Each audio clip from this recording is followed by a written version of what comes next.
We're both just...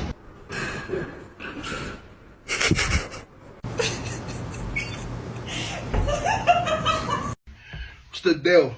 I'm Power Play Bobby, this scrunch money, hardest white dog in the game.